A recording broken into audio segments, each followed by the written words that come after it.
అందరికీ ఇవాళ నేను పాలకూర, కొయ్యగూర, తోటకూర, కొంచెం మెంతం కూర, ఒక కట్ట సోయకూర ఇవన్నీ కలిపి ఆకుకూర వండుతున్నా. సో ఇది కట్ చేసి నీట్గా కడిగి పెట్టుకున్నా. దానికి తాలింపు సామాను పచ్చిమిర్చి ఎక్కువ వేయాలి. పచ్చిమిర్చి, ఎల్లిపాయలు దంచేయాలి. ఒక పిడికెడు ఎల్లిపాయలు పడతాయి. ఎల్లిపాయలు ఇష్టం లేని వాళ్ళు నార్మల్గా అల్లం వెల్లుల్లి పేస్ట్ వేసుకొని కూడా చేసుకోవచ్చు. ఎల్లిపాయలు ఇన్ని దంచేసిన నేను. సో ఉల్లిపాయలు వేయాలి. ఇప్పుడైతే ఇలా పసుపు వేసుకుందాము. పసుపు వేసుకొని కలుపుకోవాలి. ఇప్పుడు పాలకూర వేసేద్దాం. ఇంకా ఉప్పు లాస్ట్కి వేసుకోవాలి. పాలకూర అంతా దగ్గరికి అయిన తర్వాత అది ఎంత క్వాంటిటీ అవుతుందో మనకు తెలుసు కదా, అప్పుడు ఉప్పు వేసుకుందాము. పాలకూర వేసేసుకుంటాం, చాలా టేస్ట్ అవుతుంది.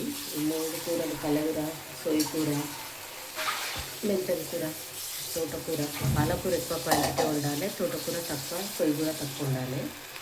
సోయకూర ఒక కట్ వేసుకోవాలి, చాలా బాగా అవుతుంది. ఇప్పుడు ఇది మనం దగ్గరికి అయిన తర్వాత ఉప్పు వేసుకుందాం. సో ఇప్పుడైతే సగం ఉడికింది పాలకూర. ఇప్పుడు ఉప్పు ఎంత పడుతుందో నాకు అర్థమైంది, వేసేసిన.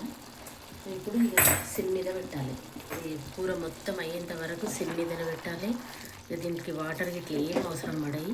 సిమ్ మీద ఉడికిన తర్వాత ఆఫ్ చేసుకొని తినండి, చాలా బాగుంటుంది. అన్నంలకు, పప్పులకు, రొట్టెలకు చాలా బాగుంటుంది. పప్పు అంచు పెట్టుకొని తిన్నా కూడా బాగుంటుంది.